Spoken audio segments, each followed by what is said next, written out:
우리가 지금 계속 로마서를 보고 있지만요. 바울이 로마서를 쓸 수밖에 없었던 상황과 또 이 로마서를 받아서 읽는 이 로마 교회의 성도들의 상황을 우리가 아는 것이 중요해요. 바울이 3번에 걸쳐서 선교를 했어요. 물론 로마에 가서도 선교한 내용도 있지만요. AD 47년부터 49년까지는 1차 선교를 했어요. 갈라디아 지역을 선교를 했지요. 그리고 2차 선교 때는 그 갈라디아 지역에 있는 성도들이 믿음 생활을 잘 하나, 신앙은 잘 유지하고 있나 돌아보려고 2차 선교를 가기로 결정했는데요. 하나님께서 그들만 돌아보지 말고 다른 헬라 쪽의 지역을, 마게도니아 지역을 돌아보게 하셨어요. 그래서 2차 선교는 AD 49년에서 52년 사이에 선교를 했던 지역인데요. 그때 고린도를 방문했어요. 고린도를 방문해서 브루스길라와 아굴라를 만났는데요. 브루스길라와 아굴라가 로마에서부터 추방을 당해서 왔다는 사실을 알게 된 거예요. 그때 배경적인 상황 가운데 어떤 일이 있었냐면요. AD 40년 말경, 거의 48년쯤이라고 봐요. 클라우디우스라고 황제가 있었어요. 성경에는 글라우디오 이렇게 써 있는데요. 그 상황 속에서 유대인과 기독교인 유대인들이 엄청 분쟁이 많았던 거예요. 글라우디오가 유대인들과 기독교인들이 다투는 것으로 말미암아 분쟁이 있고 소동케 되는 것 때문에 쫓아냈어요. 그때를 48년쯤으로 봐요. 그러니까 48년에 글라우디오가 유대인을 추방령을 내린 다음에 다시 54년쯤에 네로가 황제가 된 다음에 유대인이 들어오는 것을 허락한 거예요. 그러니까 그 4, 5년 사이에 그곳에는 유대인들이 다 나갔기 때문에 이방인 기독교인들만 로마 교회를 지키고 있었던 거예요. 그러니 기독교인들은 아무리 복음 안에서 하나가 된다 그래도 이 정서적으로 이방인들을 받아들인 게 맞지 않은 거예요. 근데 자기들이 다 추방을 당했잖아요. 그러니까 지금 로마의 교회는 누구만 남았어요? 이방 기독교인들만 남았어요. 그렇게 그들이 4, 5년 동안에 교회를 세우고 있는데 다시 네로 황제에 의해서 유대인들, 기독교인들이 다 영입이 됐으니 이제는 전의 그 분위기가 유대인들, 기독교인 중심이 아니라 이방인들 기독교인 중심으로 교회가 형성이 됐어요. 그러한 상황 가운데서 문제가 생겼는데 이제는 갈등 구조가 유대인과 유대인 기독교만의 갈등 구조가 아니고요. 크게 이방 기독교인들이 교회를 지키고 있고요. 거기서 주인 행세와 노릇을 하고 있는 상황 가운데에 유대인 기독교인들이 5년 만에 다시 영입이 된 거예요. 그러니 주객이 약간 전도된 상황 가운데서 서로 이제 이렇게 알력이 생긴 거예요. 왜냐하면 유대인들은 이방인들을 원래 멸시했어요. 원래 멸시했는데 복음 안에서 이제 품으면서 가려고 했던 상황이고요. 이방인들은 아무리 기독인들이라고 해도 저들은 매일 율법 그러네. 주님께서 율법을 폐했다 그러는데 왜 율법거리지? 그러면서 자기들은 자기네들의 또 주장으로 그렇게 고자세로 섬기기는커녕 서로 다투는 상황 가운데서 이제 그곳에는 어떤 사람들이 네 부류가 있게 됐냐면요. 이방인 그리스도인이 있고요. 또한 유대인에서 그리스도로 전향한 유대인 그리스도인이 있어요. 그리고 아직 회당에는 유대인들이 있고요. 그리고 이들과 전혀 상관없는 이방인들이 있는 거예요. 그러니까 복음을 아는 사람들은 유대인이든 이방인이든 계속 증거를 하겠지요. 그런데 지금 문제는 교회 안에서 유대인 기독교인들과 이방인 기독교인들의 다툼과 그러한 불편한 내용이 있는 거예요. 그러한 복잡한 구조를 들었던 바울이 3차 선교를 할 때에 3차 선교는 AD 53년부터 58년까지 선교를 하거든요. 근데 그 마지막 무렵에 헬라에 석 달 동안 잠깐 머물렀을 때가 있어요. 그때에 로마서를 기록한 것으로 우리가 보고 있거든요.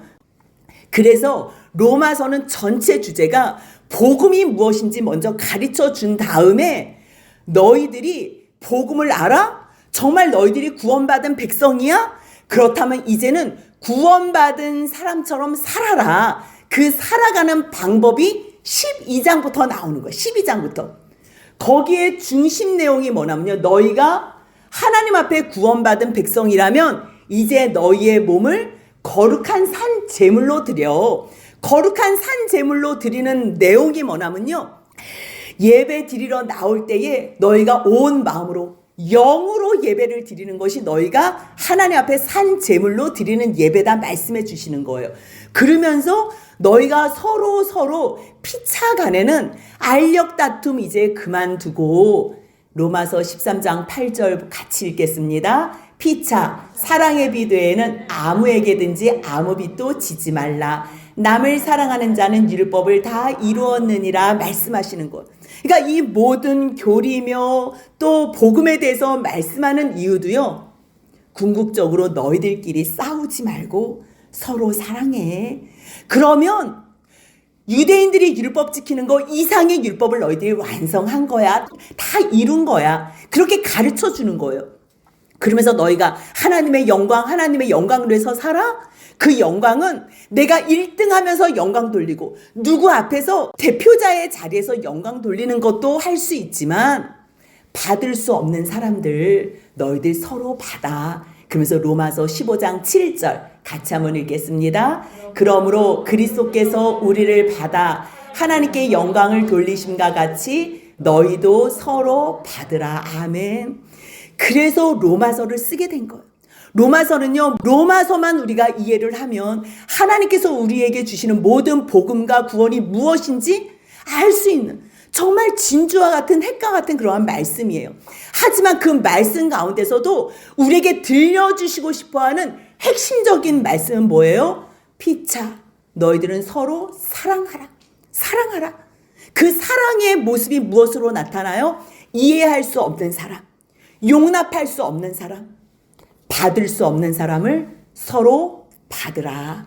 그것으로 하나님께서 영광을 받으신다. 그 말씀을 하시는 거예요. 그럼 복음 안에서 하나님께서 기뻐하시는 삶을 살아야 돼. 그 삶은 믿음으로 믿음에 이르게 하는, 무엇을 믿어요? 하나님의 의가 나타나는 것. 우리가 하나님 앞에서 구원받기 위해서 의를 행하는 것이 아니라 하나님의 다른 의, 하나님의 의, 율법으로 임한 의가 아닌 하나님의 의가 무엇으로 나타났어요? 예수 그리스도로 나타난 그 의. 그렇기 때문에 예수님만 믿으면 그것이 바로 하나님의 복음이고 그것이 하나님의 능력이고 그 능력은 모든 죄인에게 주시는 하나님의 구원의 메시지라는 것. 그래서 그 복음을 믿기만 하면 내가 무엇을 해서 구원을 받는 것이 아니라 하나님께서 예수로 말미암아 이미 벌써 우리에게 다 베풀어 주신 구원을 믿기만 하면 우리들은 하나님의 자녀가 된다는 거예요. 그렇다면 그 구원을 받은 사람들이 얼마나 감사하고 사랑해야 돼요. 그런데 갑자기 로마서 1장 18절부터는요. 하나님의 진노가 어떤 사람들에게 임하는지에 대해서 썼어요. 왜냐하면 1차적으로 이 땅에서는요. 심판이 없다고 생각하면 마음대로 살아도 돼요. 그냥 힘 있는 사람들은 자기 힘을 과시하면서 약한 사람들 치고 뺏고 자기 마음대로 살아도 돼요. 그런데요. 마지막에 하나님께서 반드시 심판하신다고 말씀하셨기 때문에 그 말씀을 믿는 사람들은 그 심판대 앞에 설 날을 기억하면서 의를 행하면서 살아야 된다는 거예요. 그런데 문제는 하나님의 기준점은 너무 높아서 하나님께서 말씀하신 명령대로 다 살지 못하면 심판을 반드시 받는다는 거예요.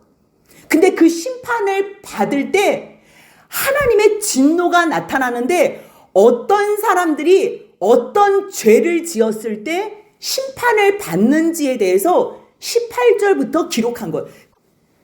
행한 대로 심판을 받는다? 만약에 너희가 불의를 행하지 그러면 불의대로 심판을 받을 거야. 근데 불의가 뭐지요? 모르는 사람들에게 이제 가르쳐 주는 거예요. 첫째, 하나님을 알만한 것들이 있는데도 불구하고 너희가 그 하나님을 믿지 않아? 하나님께서 이 세상 만물에 하나님의 신성과 능력을 분명히 보여 알게 했어. 이건 하나님의 말씀이에요. 사람이 말한 게 아니라요. 하나님께서 분명히 보여 알게 해줬다고 말씀을 하셨어요. 그런데 너희들은 왜 핑계하니? 핑계하지 못하도록 내가 분명히 알게 했거든? 너희들이 핑계한다면 너희들은 스스로 속이는 거야. 그리고 너희들이 하나님께서 알려주시고 싶어 했는데도 불구하고 일부러 듣고 싶어 하지 않았고 일부러 하나님께서 말씀하신 것을 잊으려고 신경을 쓰지 않은 거야. 하나님을 부인하기 위해서 하나님을 없다고 얘기했어. 그래서 너희가 스스로 지혜 있다 그래? 하지만 너희들은 지혜 있지 않아.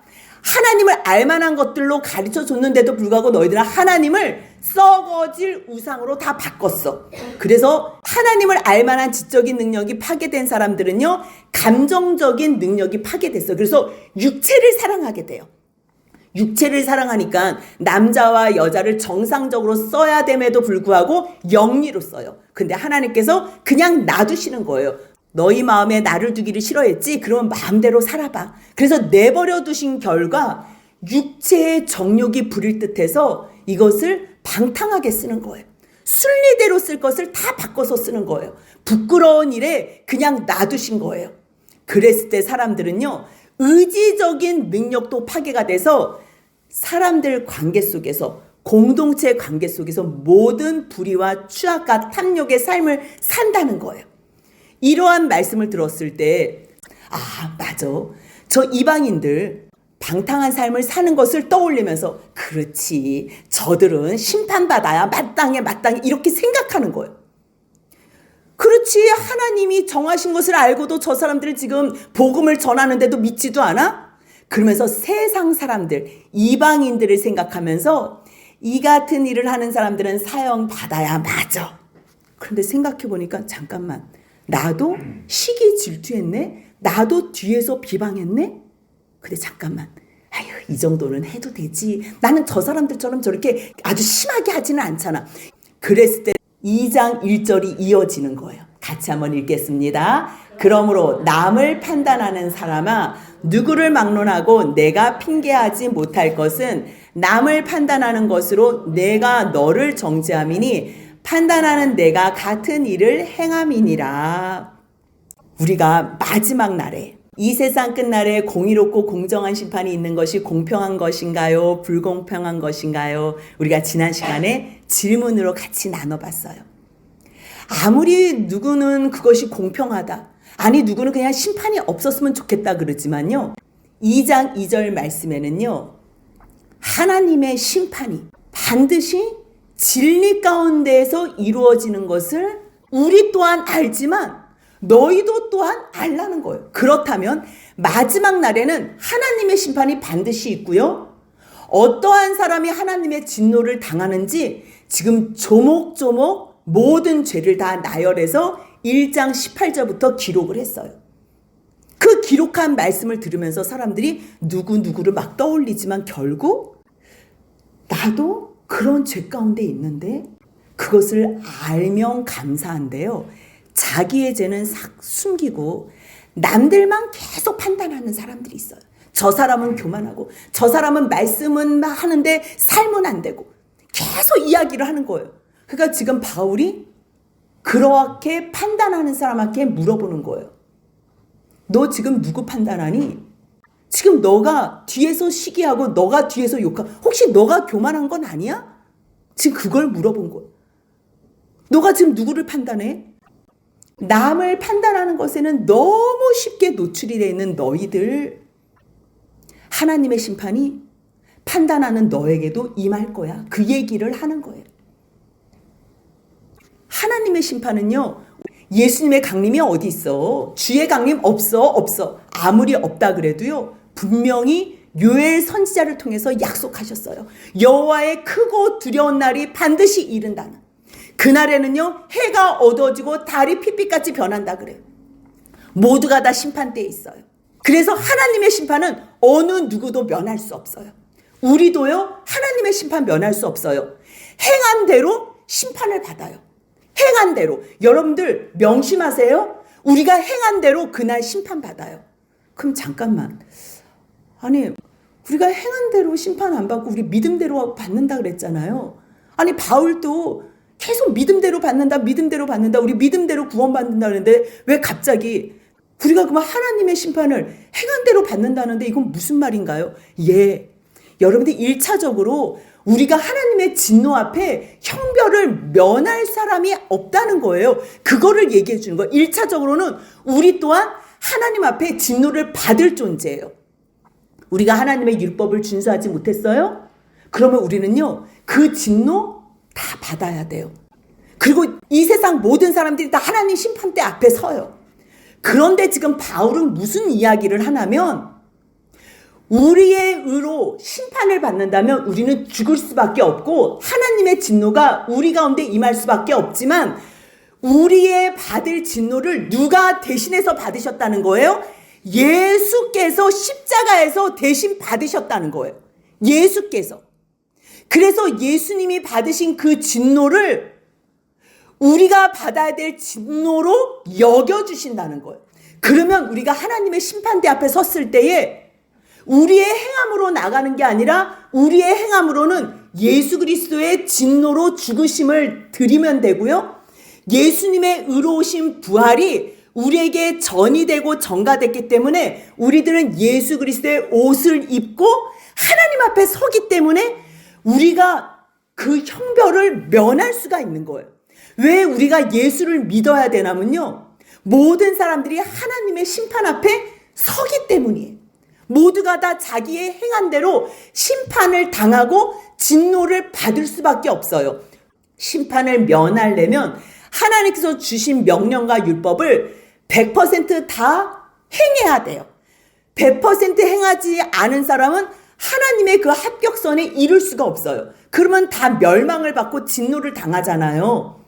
어느 누구도 의인이 없나니 하나도 없고요. 모든 사람이 죄를 범하였음에 하나님 앞에 영광에 이를 수가 없어요. 그렇다면 그때 우리가 두렵고 떨림으로 하나님의 심판대 앞에 설 텐데 어떻게 설 수 있냐는 거. 어떻게? 그때 예수 그리스도의 이름을 가지고 서는 거예요. 예수 그리스도의 죽음을 가지고 서는 거고요. 예수 그리스도의 의로우신 부활을 힘입고 서는 거예요. 그랬을 때 하나님께서 나를 보실 때 나를 보시는 것이 아니라 예수 그리스도를 통해서 나를 보시기 때문에 하나님의 의, 예수 그리스도의 의로 나를 의롭다 여겨주시는 거예요. 그렇기 때문에 어느 누구도, 여러분들 저를 포함해서 어느 누구도 하나님의 심판을 피할 줄로는 생각하지 마세요. 그렇다면 그날 하나님의 심판을 피할 수 있는 사람은 누구만 붙잡고 있는 사람이에요? 예수만 붙잡고 있는 사람이에요. 그렇다면 지금 이 땅 위에서 아직 우리가 예수님을 제대로 믿지 못하고 하나님의 말씀대로 살지 못함에도 불구하고 오늘 또 생명을 연장시켜 주시는 이유는 뭐냐면요, 하나님께서 회개하고 돌이키기를 기다리시는 시간이에요. 그것을 깨닫지 못하면 하나님의 인자하심과 용납하심과 기립 참으심의 풍성함을 우리가 멸시하고요, 우습게 생각한다는 거예요. 그 말씀을 로마서 2장 4절에서 바울이 했지만요, 베드로 후서에서도 3장 9절 똑같은 말씀을 하세요. 같이 한번 읽겠습니다. 주의 약속은 어떤 이들이 더디다고 생각하는 것 같이 더딘 것이 아니라 오직 주께서는 너희를 대하여 오래 참으사 아무도 멸망하지 아니하고 다 회개하기에 이르기를 원하시느니라. 아멘. 주님께서 오늘 또 심판을 연장시키시고 늦추시고 오늘 또 우리에게 생명을 주시는 이유는요, 회개하기 위해서. 회개가 다예요. 그런데 만약에 여러분들, 잠깐만, 나 지금 하나님 뜻대로 살지도 않는데 아직도 나 멀쩡하게 사는데, 나 지금 건강하게 사는데, 그것이 하나님의 인내하심과 기다려주심인지도 모르고 계속적으로 회개하지 않잖아요. 그러면 그 회개하지 않은 그 모든 내용들이요, 돌이키지 않으면 그 진노를 쌓는 거예요. 하나님은 지금 회개하라고 기다려주시는데 회개하지 않고 우리가 계속 버티잖아요. 우리의 욕심과 고집으로 계속 버티면 결국 하나님의 그 사랑과 인자하심과 오래 참으심의 풍성하신 긍휼이 우리의 죄만 늘려가면서 심판을 더 큰 심판으로 바꾼다니까요. 즉 그 얘기를 하는 거예요. 주님께서 진노의 날, 하나님의 의로우신 심판이 나타나는 날에 너희가 돌이키지 않으면 그날에 이 말 진노만 쌓는 것이 된다. 결국요, 2장 6절 같이 읽겠습니다. 하나님께서 각 사람에게 그 행한 대로 보응하시되. 여러분들 이 말씀을 아셔야 돼. 이 말씀. 잠깐만, 예수님께서 죽으시고 부활하시고 우리를 용서하시고 구원하심으로 다 끝난 줄 아는데 바울이 왜 잠깐만 또 이랬다 저랬다 하지? 하나님께서 각 사람에게 행한 대로 보응하신다고? 계속 죄 짓는 사람들은, 멸망의 자식들은 그렇다고 치지만 우리는 뭐야? 우리는 구원해 주셨다며 나 믿거든 이러는 거예요. 믿는 사람들은 어떻게 살아야 해요? 믿는 사람들은 내가 죽을 존재라는 것을 안다면, 죽을 사람인데 예수 그리스도의 죽으심으로 우리가 구원받은 것을 안다면 감사하지 않겠어요? 여전히 죄를 지어도 괜찮겠어요? 그게 용서받은 사람, 하나님께서 어떻게 나를 사랑해 줬는지 그걸 아는 사람이 계속적으로 죄를 짓겠어요? 그럴 수는 없어요. 이제 내가 나의 의로 구원은 받지 못하지만 예수님께서 이루신 걸로 말미암아 구원받은 사람들은 이제 남은 인생을 감사로 살아요. 감사로 살면 하나님께서 부탁하신 것을 이루어드리고 싶어요. 그러면 그러한 삶의 모습이 선을 행하는 것으로 나타날 수밖에 없는 거예요. 왜냐하면 하나님께서 죽을 수밖에 없는 영혼들, 하나님 존전 앞에서 심판을 받을 수밖에 없는 지옥 갈 백성들을 구원해 주셨는데 하나님 앞에 감사하지 않겠어요? 감사할 수 없는 사람은 아직 구원받은 사람이 아니에요. 아무리 주님께서 구원을 주셔도 그 구원을 믿지 않는 사람이에요. 믿는다면 감사할 수밖에 없고요, 믿는다면 선을 행할 수밖에 없는 거예요. 그 선을 행하는 사람은 내가 무엇을 하는데 절대 그렇지 않아요. 주님 영광 받아 주옵소서. 주님 나 같은 사람을 구원해 주셨으니 주님 제가 주님을 위해서 뭘 할까요? 주님 어떻게 살까요? 그런 사람들의 모든 움직임은요, 썩지 않을 영생으로 움직이는 거예요. 그러한 사람들의 모습은 참고 인내하는 삶으로, 선함으로 나타날 수밖에 없는 거예요. 하지만 말로만 구원받았다고 말로만 얘기하고 믿지도 않는 사람은 늘 자기의 욕심을 아직도 추구해요.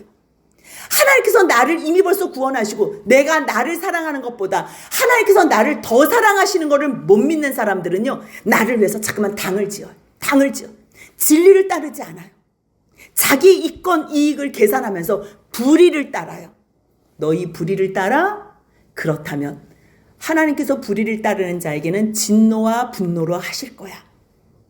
만약에 너희가 불의 가운데서 악을 행한다면 삶 속에서는 뭐 편안한 삶을 살지는 모르지만 그 각 사람의 영에게는 환난과 공고가 있어. 이 말씀을 하시는 거예요. 여러분들 악을 행하고 불의를 따르잖아요. 그 막 파당을 만들어서 막 권력을 장악하잖아요. 그러면 많은 돈들을 모을 수 있어요. 돈들을 모으면 편안한 삶을 살 수 있어요. 하지만요, 그들이 왜 술을 먹고 담배를 피고 돈이 생기면 왜 마약을 하는 줄 아세요? 왜 문란한 성생활을 하는 줄 아세요? 그 육체의 편안함으로는 내 영혼이 평안함을 누리지 못하기 때문이에요. 한쪽이 비어있는 이 뭔가 허전한 마음이 나의 욕망을 끝까지 육체적인 욕망으로 채워지는 줄 착각하면서 다고 또 다고 끝없이 그 욕망을 향해 치솟는 거예요. 그러기 때문에 그 영혼이 환난과 곤고로 말미암아 돈 있는 사람들은 거의 술과 마약과 성에 빠져서 헤어나질 못한다는 거예요.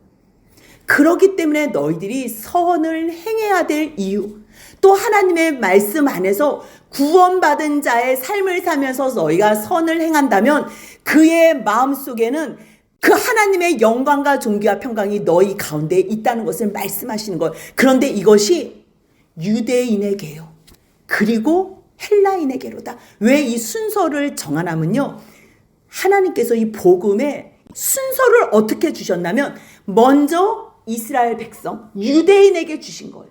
그래서 유대인들이 이 복음을 받아서 열방의 모든 족속에 증거함으로 말미암아 유대인과 이방인이 하나가 되는, 절대 하나가 될 수 없다고 생각하는 이 유대인과 이방인의 갈등 구조가 깨어지는 그 자리에서 하나님의 복음이 이루어지는 역사를 눈으로 보게 하는 거예요. 그렇기 때문에 먼저는 이 영광과 존귀와 평강을 유대인들이 받고요. 그 받은 복음으로 말미암아 열방과 모든 족속에 이 복음을 증거했을 때 이방인과 하나가 되는 이 복을 누린다는 거예요. 주님께서는요. 11절에 사람을 외모로 취하지 않으신대요. 이는 하나님께서 외모로 사람을 취하지 아니하시면, 왜 갑자기 이 말씀을 하냐면요. 그렇다면 유대인은 특별해? 헬라인, 이방인은 뭐가 부족해? 아니면 권력자들은 뭐 특별해? 피지배층 사람들은 뭐가 부족해? 세상에는요. 있고 없고 유무에 따라서 갈등 구조가 있어요. 근데 이러한 모든 환경은 하나님께서 허락하신 환경이고요. 외모도, 힘도, 능력도, 모든 세상의 어떠한 지식과 달란트도 다 하나님께서 주셨어요. 그렇기 때문에 하나님께서 그 주신 외모적인 달란트로 하나님은 심판하지 않는다는 거예요. 그건 당연한 거지요. 하나님께서 주셔놓고서 그걸로 심판해요? 절대 그러지 않아요. 그래서 주님께서는요. 사람을 외모로 취하시지 않아요. 각자 주신 그 마음은 자유의지로 자신이 결정할 수 있는 권한을 주셨어요. 누구는 금수저로 태어나요? 누구는 흙수저도 아닌 사람으로 태어날 수 있어요. 주님은 그런 것으로 심판하지 않으세요. 그리고 그런 것으로 선악을 따지지도 않으세요. 그것은 그냥 하나님께서 주신 환경일 뿐이에요.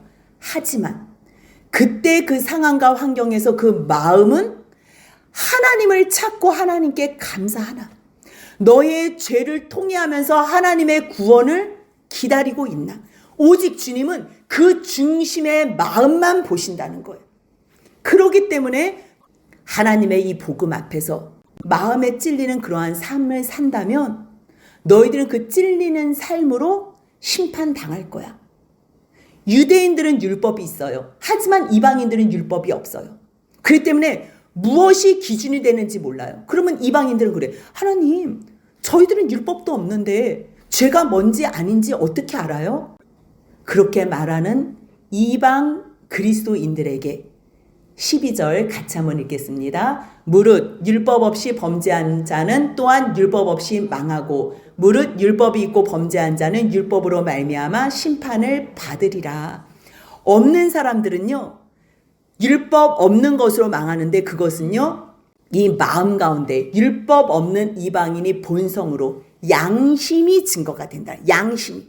그래서 누가 가르쳐주지 않아도 율법이 없어도 그 양심이 스스로 고발하고 또 찔리게 되면 스스로 변명하고 합리화시키면서 자기의 율법에 잘못된 것을 증거한다는 거예요. 그 말씀이 13절, 14절, 15절에서 나오는 거예요.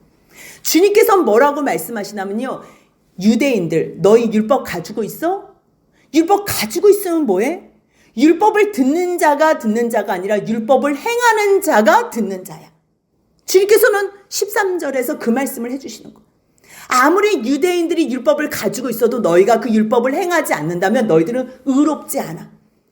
좋은 교회, 큰 교회, 좋은 목사님 말씀 듣는다고 너희들이 의롭지 않아. 그 말씀하고 똑같은 거예요. 너희가 그 말씀을 듣고 행할 때에만 의로워져. 그러면 우리는요, 행할 수 있는 힘이 없어요. 우리는 우리의 어떠한 의를 행해서 구원을 받을 수 없어. 그러면 이 말씀은 또 무슨 말씀이에요? 율법은요, 구원받은 사람에게 주신 말씀이에요. 구원받은 사람. 하나님의 백성들에게 주신 말씀이에요. 그렇다면 유대인들 너희가 하나님 백성으로 알아? 믿는 거야? 그렇다면 듣기만 하지 말고 행해. 행해야지만 의로워. 행하지 못할 일이 없다는 얘기예요. 무슨 말이냐면 구원받은 사람들은 너무 감사하기 때문에 하나님의 말씀을 행할 수밖에 없다는 거예요. 옆에 있는 사람 형제인데 살인하겠어요? 옆에 있는 사람이 지체인데 그 사람을 간음하겠어요? 그 형제 거를 도적질 하겠냐고요? 그 형제를 죽이겠다고 거짓말 하겠어요? 미워가지고 저거 갖고 싶어서 탐하겠어요? 그럴 수 없다는 거예요. 내가 구원받은 형제라는 것을 안다면 내 옆에 있는 사람이 영원히 하나님 나라 백성 가운데서 한 지체로 한 몸인 것을 믿는다면 우리들은 옆에 있는 사람을 사랑할 수밖에 없다는 그것을 얘기하는 거예요. 그래서 너희 율법 없는 이방인들 율법 없어도 너희 스스로가 율법이 되는 거야. 그 얘기를 하는 거예요. 그러면서 바울이 16절 같이 한번 읽겠습니다. 곧 나의 복음에 이른 바와 같이 하나님이 예수 그리스도로 말미암아 사람들의 은밀한 것을 심판하시는 그 날이라. 바울은요 1장 1절에서 하나님의 복음에 대해서 얘기를 해요. 하나님의 복음. 그리고 2절에서 이 복음 1장 1절에서 하나님의 복음을 얘기하면서 이 복음은 예수 그리스도의 복음을 얘기해요. 근데 16절에서는요 또 나의 복음이라고 얘기해요. 하나님의 복음이 예수 그리스도의 복음인데 왜 이것이 또 바울의 복음이 될까? 바울은요 그 하나님의 복음 예수 그리스도의 복음을 100% 온전하게 받아서 증거하기 때문에 이것은 나의 복음이 내 말의 복음이 내게 아니고 하나님의 것이다. 하지만 자기가 표현할 때는 뭐라고 표현할 수 있어요? 나의 복음이다. 이렇게 얘기할 수 있는 거예요. 그 나의 복음을 정확하게 얘기하면 예수 그리스도로 말미암은 의, 그 의를 가지고서 하나님 앞에 섰을 때에만 받을 수 있는 구원의 은혜. 만약에 예수 그리스도와 상관없다면 그날에는 하나님께서 사람의 은밀한 것도 다 심판하실 것이다. 그것이 바울이 증거하는 복음이에요. 그 복음을 우리가 받는 거예요. 많은 사람들이 복음을 얘기해요. 천주교에서는 하나님께서 구원을 베풀으셨지만 우리도 행해야 된다. 그래서요 행위 구원을 얘기를 해요. 행위고요. 구원파 같은 데서 또 칼빈의 어떠한 예정론에서는요 구원을 받은 사람들은 그냥 하나님께서 다 용서해 주셨기 때문에 그냥 막 살아도 돼. 그 얘기는 굳이 안 하지만 그냥 막 살아도 돼. 그래서 많은 기독교인들이 막 살고 있어요. 그런데 바울이 외치는 복음, 하나님께서 예수 안에서 이미 벌써 구원을 다 이루어 주셨어요. 다 이루어 주셨어요. 그런데 마지막 하나님의 심판대 앞에 다 서요. 그래서 심판을 받는데 각 사람의 행위대로 받거든요. 그런데 예수님을 믿는 사람은 끝까지 예수님 붙잡고 사는 거예요.